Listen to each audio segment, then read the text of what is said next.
What's going on, everyone? I'm Travis Brown here in the Eagle newsroom, and this is the X's and O's with Jay Arnold. That's the man over there, former defensive tackle for the Aggies, Jay Arnold, master of all things football, food, betting, all the above. That's your guy. Jay, how's it going, buddy? It's going well. It was quite a game on Saturday. I think everybody got quite a bit of enjoyment out of that. Maybe not as much as they would have had the Aggies won, but I think we can confidently say it was an entertaining game. Sure. It was down to the wire, that's for sure. Well, let's start with the overall take. What did you see all sides of the ball? What's kind of the biggest storyline feeling that you got coming out of that trip to Tuscaloosa? Yeah, I mean, I think Jimbo Fisher will echo this, but there's no such thing as a moral victory in college football. Obviously, A&M had a chance to win the game there at the end. Didn't end up succeeding, but there are some takeaways from this game. Obviously, the offensive line is still struggling a little bit. Alabama was able to get pressure pretty consistently. It helps when you have a guy like Will Anderson, who is, again, he's one of those guys that I can't help but just stop and focus on during the course of a game just because of how talented he is. Defensively, we did see a little bit more of the four-man front, which was nice to see. I think getting McKinley Jackson back, and we may go into this in more detail, but getting McKinley Jackson back is a big help for this defense. Alabama was still able to run the ball pretty successfully, but with no Bryce Young, I think the passing game was limited quite a bit, and that may have actually helped the Aggies. So I'm reluctant to draw any strong conclusions about improvement from the A&M defense, just based on the fact that it was a new quarterback for Alabama. A lot of the system, may not be designed for Jalen Milrow. So it's some adjustments that maybe Bama could have made to make this game a little bit different. But all in all, I think if you're an A&M fan, you have to be kind of happy with how close they were. I mean, anytime you can get within a touchdown and have a chance to win that game there at the end, that's something to get a little bit of momentum from. So we'll see if A&M can build off of it here. Yeah, for sure. We'll get to a little bit of where A&M kind of goes from here at the end, but let's start with the thing that everyone is talking about. Kellen Mond was talking about it. Johnny Manziel was talking about it. We in the media were talking about it. That final play. A&M, of course, marches down the field, trailing by 3. They get one last shot at a play with 3 seconds left, and they run what Jimbo Fisher said was a similar play they ran earlier, the one that they scored a touchdown on with Moose Muhammad to the trips to the left side of Haynes King. Evan Stewart, the freshman, was on his right, running a little comeback route kind of thing towards the pylon. They said if they covered the safety shaded over to the trip side, that one-on-one matchup would be open, and they went with the timing route. Of course, the route wasn't necessarily run right. The throw was a little bit off. What do you make of that play? Is that what you run in that situation? And how challenging is it to kind of run a timing route in that situation? Yeah, I mean, that's really tough. And one thing people don't necessarily always consider is the fact that you're working with a lot less field when you're down there in the 2-yard line. And we talked about it. This is basically the 2-point play scenario. It's easy for me to sit here and criticize and say what I think this offense should run as their 2-point play, but every coach has their own take on what it should be. The 2-point play is something that you practice both offensively and defensively quite extensively. I mean, going back to 2012, when DeShazer Everett was able to get the interception against Alabama to seal that game, that was a version of Alabama's 2-point play that they had, and that's something that you saw in practice.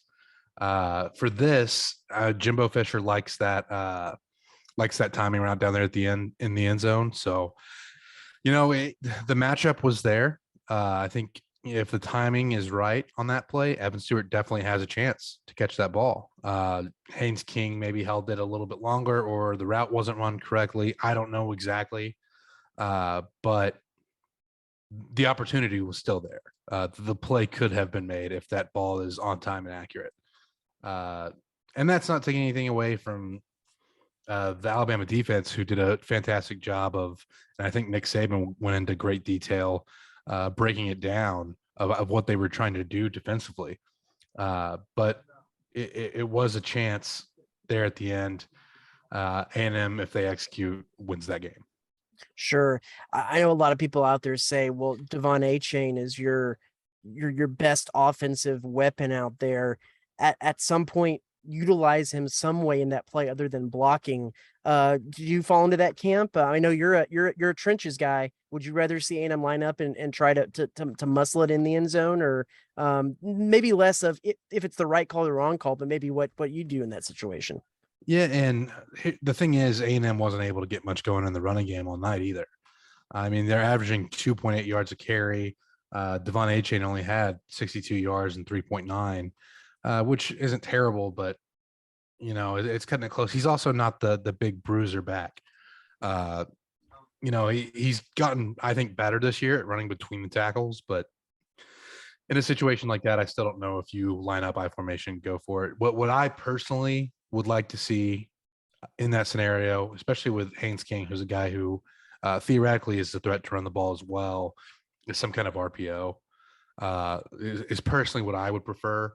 What a lot of teams run in the scenario also is the play that is probably most well known as a 2-point play is sprint right option.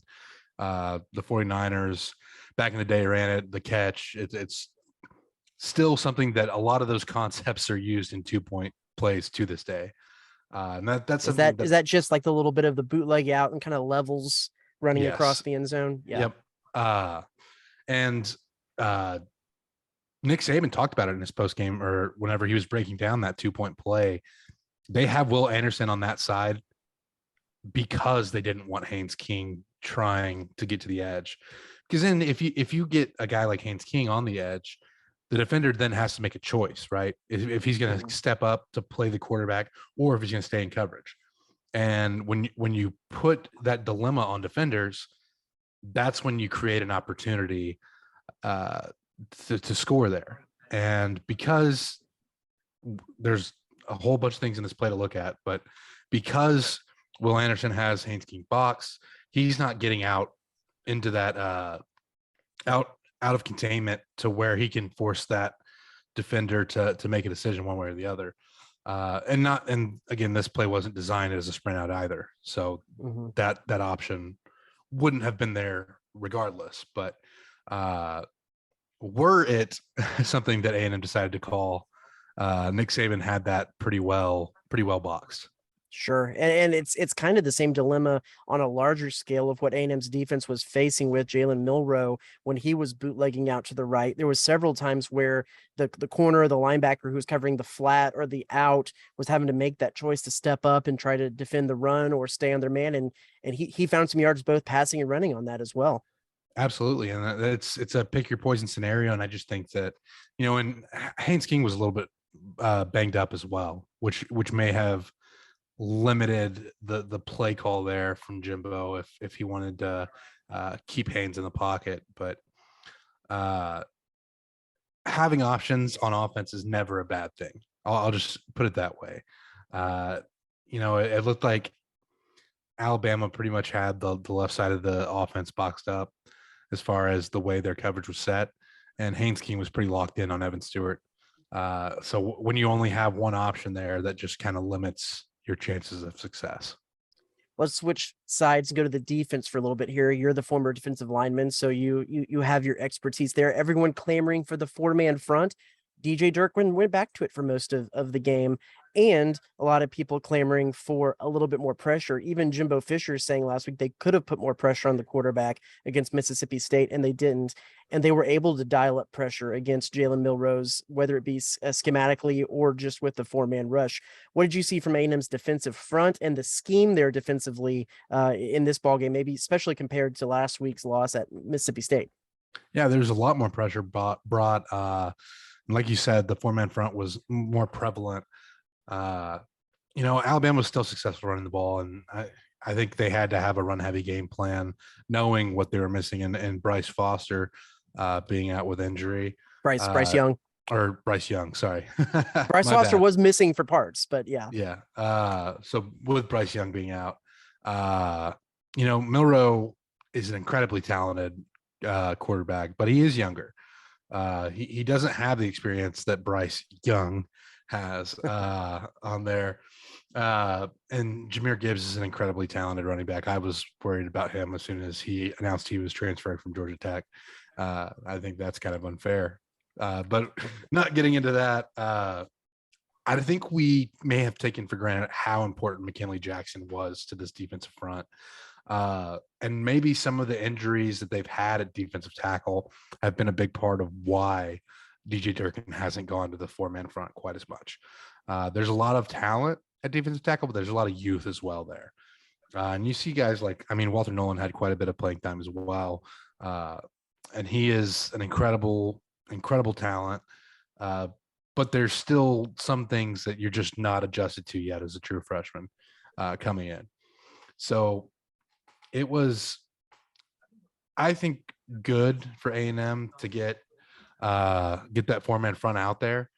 They did a fantastic job of pressuring Jalen Milrow. That leads to 3 turnovers, right? 2 on fumbles where Jalen Milrow escaped the pocket and kind of had poor ball security, and then 1 on an interception. That pressure was a key in keeping A&M in that game, even though,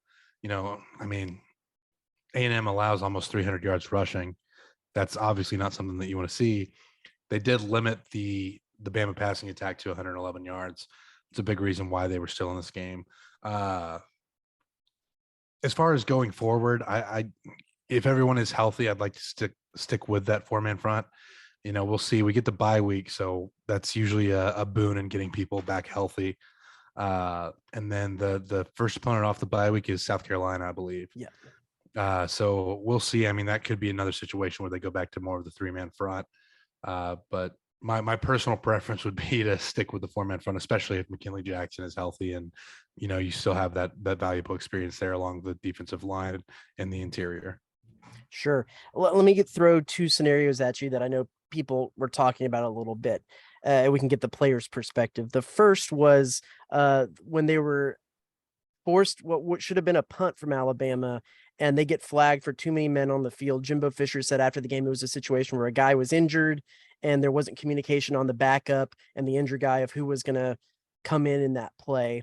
And then they have A&M's drive down where they were going to go for it twice on 4th down, but you have, I believe it was an illegal snap penalty and a false start penalty that pushed them back. They ended up kicking the field goal.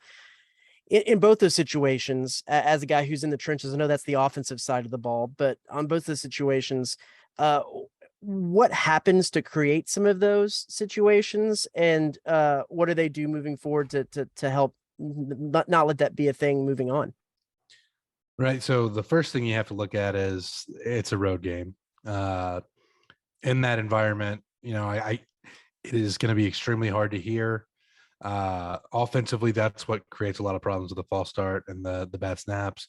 And late in the game, especially with Alabama, trying to hold on to a lead, that's going to be an issue. As far as the defensive side of the ball with the injury, I have to say I probably missed that one, but something that can happen a lot is you just get caught up watching the game as a player, and if you're not, you have to be right there on top of your coach, the position coach, to see what's going on. And if there's a situation where you needed to be subbed in for an injured player, you have to get out there right away. The flip side of that is if you're injured, this is why they tell you to go down, right? Mm-hmm. You want to have the opportunity. And I mean, if it was this late in the game when it happened? Well, no, so this was they had forced Alabama to punt. They rolled the punt team out, and there was confusion of a guy who was previously injured, who was good to go again, and a guy that was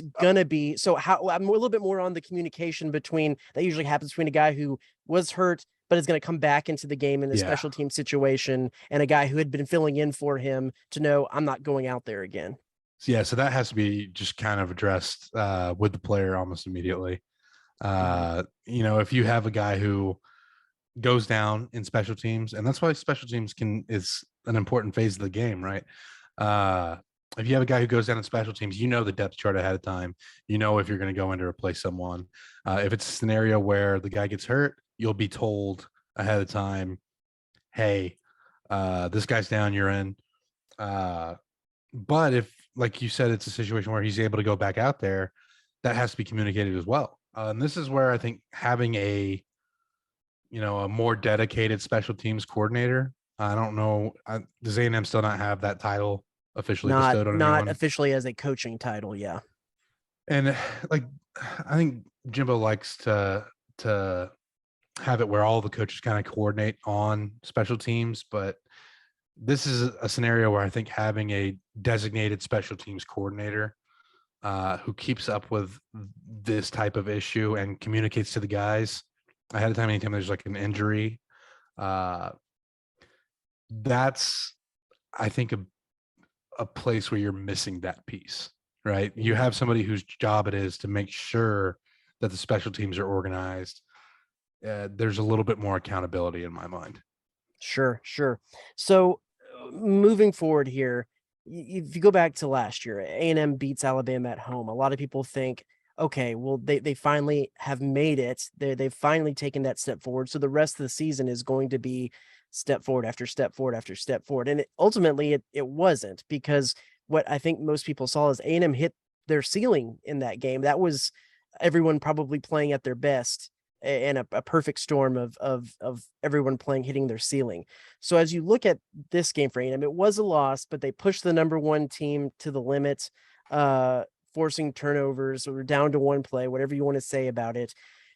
When you look at this game, is this a situation that you feel like this was everyone to some extent hitting their ceilings, even though sometimes those weren't necessarily good looking ceilings, and that it's still could be a little bit of a roller coaster moving out? Or do you I know you said there's no moral victories. Is this a step in the right direction moving forward? Or can you even make those kind of assessments?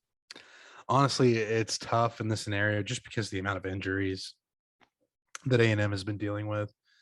Uh, I mean, having guys like McKinley Jackson out, seeing him back, maybe that's a boost, and A&M will keep that momentum going. Uh, but it's so tough to draw a conclusion in a game like this, especially when you know that this was the best version of A&M I think that we've seen so far this year from a play calling and a personnel perspective. The individual performances, I think, were the best that we've seen on offense. Defense, it was, again, I you don't ever want to give up almost 300 yards rushing, and that's still extremely concerning. But when you have a guy like Jalen Milrow, who's such a threat, and part of the success of Alabama's running game was him scrambling on designed passes, there's something to be said for that as well. Uh, as far as, is this the ceiling for A&M? I think it's tough to draw that conclusion, right? Max Johnson, I don't know when A&M gets him back, if they get him back this year. So, that can affect some things. Bryce Foster got a little bit banged up there at the end of the game. That could affect things. You know, Trey Zune, I'm not sure what his injury status is as far as, do you know when he'll be back or? We haven't been. It was. We haven't been told yet. We Okay, weren't fully sure of the injury until we saw him at a pads on Saturday. So we'll have to gotcha. follow up after bye week. But all of those things can be things that impact whether this was the ceiling for A&M or not. What I will say is I think there's some good performances to draw from. You had a guy in Evan Stewart who had a fantastic individual performance. You had a guy in Moose Muhammad who I think is doing a good job of stepping in and filling the shoes of Anais Smith. I think he's got a lot of the same intangibles as far as his ability, his shiftiness, quickness, route running, some of those things that we haven't seen. You got a guy in Donovan Green who's another true freshman at tight end that I think has gotten a little bit more involved. So there are some positives to draw from. I don't want to completely say that this performance, take it with a grain of salt. But Alabama was missing their starting quarterback, and they turned the ball over 4 times and missed 2 kicks. It's a completely different game if those kicks are made. It's a completely different game if Jalen Milrow protects the ball a little bit more. So again, it's a good performance, and offensively, I think this is one of the best performances we've seen from this unit all year. They weren't able to run the ball like they normally did, and were able to get it done through the air. But you have to be cautious about drawing too much of a conclusion from a game where there were 4 turnovers for Alabama, and there were all kinds of issues that they were dealing with as well. So I think there are positives and negatives from this. And again, I do want to make sure I've said this probably 4 or 5 times already, but giving up almost 300 yards rushing is not a good thing. So that's Spoken not like a positive to draw from. spoken like a true defensive lineman. Something I thought of because you brought up the Trey Zune thing. Trey Zune, of course, was injured that caused the shuffle, and Jordan Moko was had surgery, so he's out. So the way they shuffled things is they put, for the most part, put Aki Agumbi at left tackle, Matthew Wyckoff at left guard, and sometimes Cam Dewberry subbed in there. You had Bryce Foster, you had Layden Robinson, and you had Ruben Fothery, who is the right side kind of stayed the same in center. As a defensive lineman, I mean, you know who these guys are. You know when guys are getting subbed in for injuries, I would assume, coming into the game. Do you attack that differently with guys who are inexperienced? Do you put a little more pressure on them? What does that look like when you know that there isn't necessarily continuity on the offensive line? Yeah, you absolutely want to target that area that has less continuity. Uh, it's something where if you have the scouting reports before the game, and you know how much experience a guy has. You go into a game where they're maybe starting a true freshman or a true sophomore or someone without much game experience at one of the positions.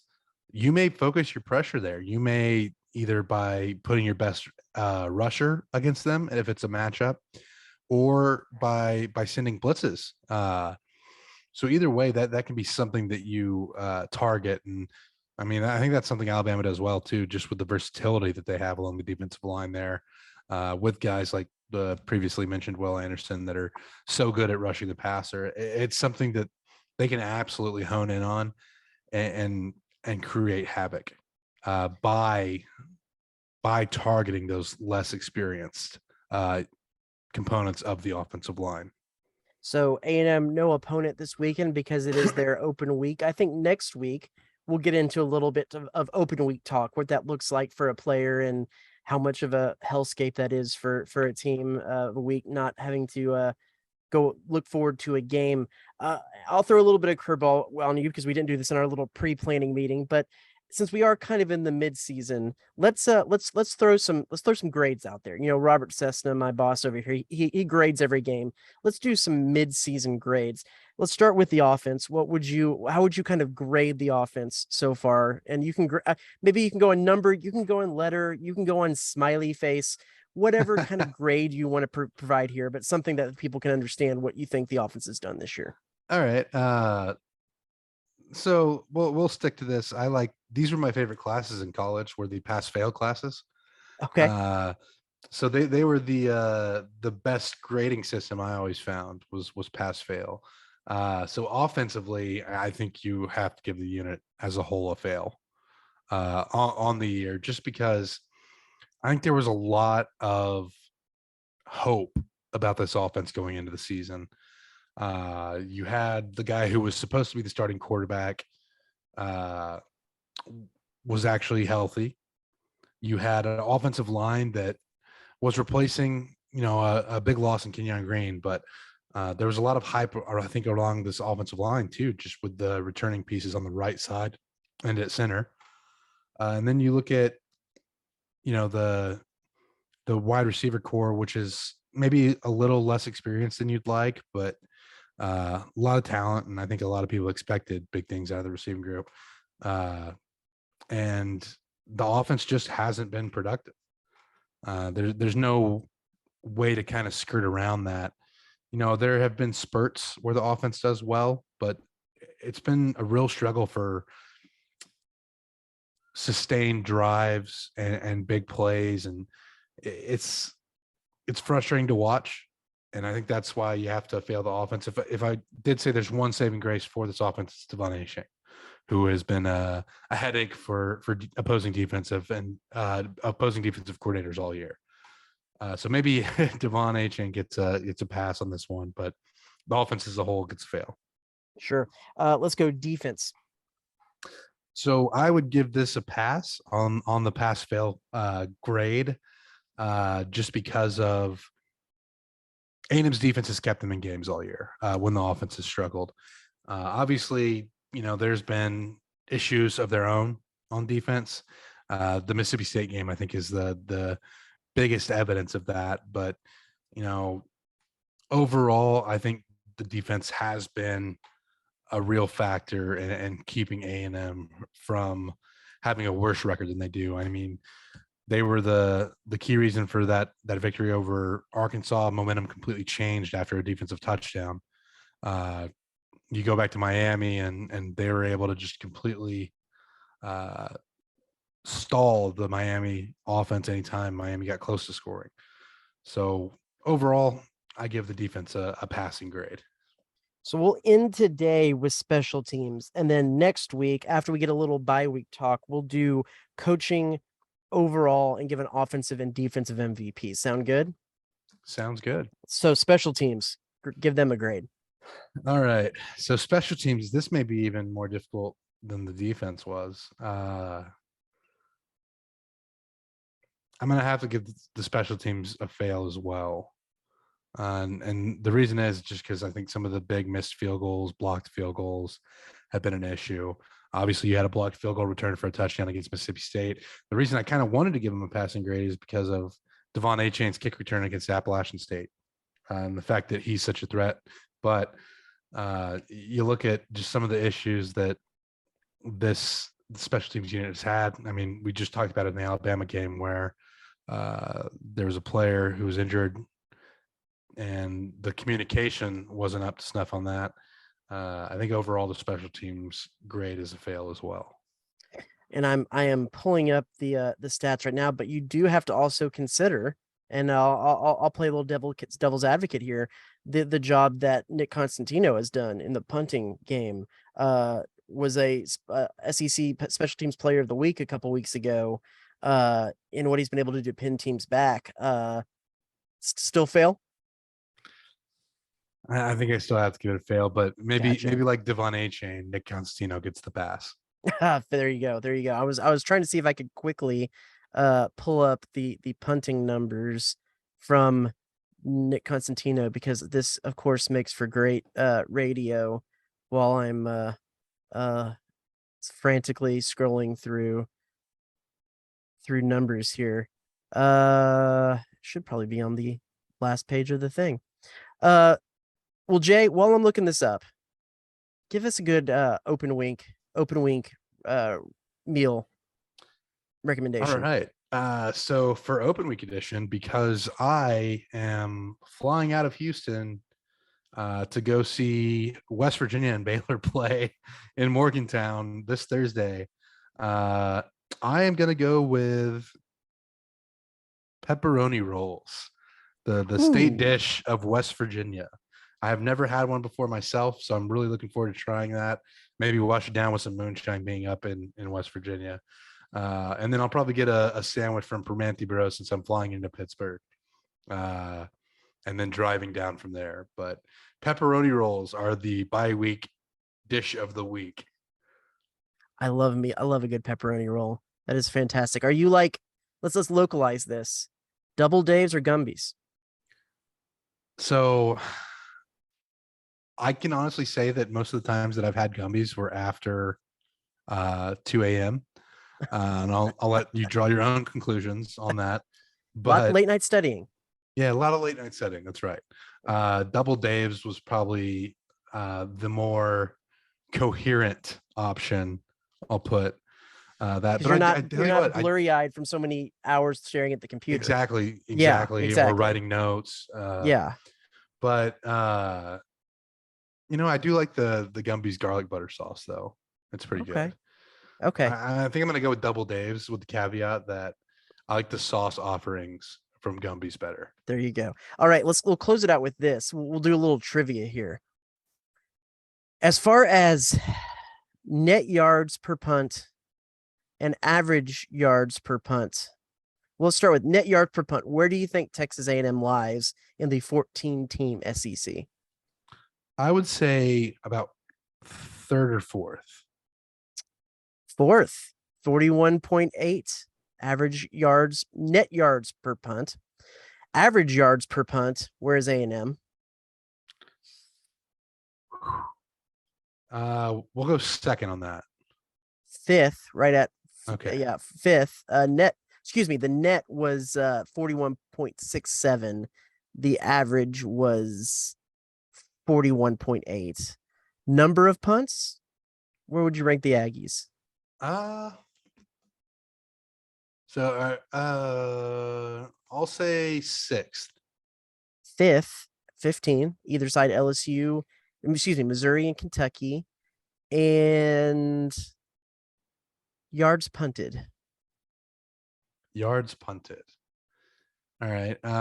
So you said the average was 41.8. Yeah. And they punted the ball 15 times. So I'll say 627 yards. That is exactly right. It's fifth. Man, it's all those late night studying where you had the Gumbies. You were clearly doing stats. Absolutely. Hey, just a little bit of math there for you. I like it. How about that? Well, cool. We'll be back next week with some more Jay. We'll talk some more midseason awards. We'll talk some bye week stuff. We'll talk about that trip to Morgantown. We need to hear all about that. And we'll set the stage for a South Carolina game as A&M comes off the open week. Jay, buddy, thanks so much for your time. Thanks for having me. And we'll thank you all for watching this week. We'll see you next week.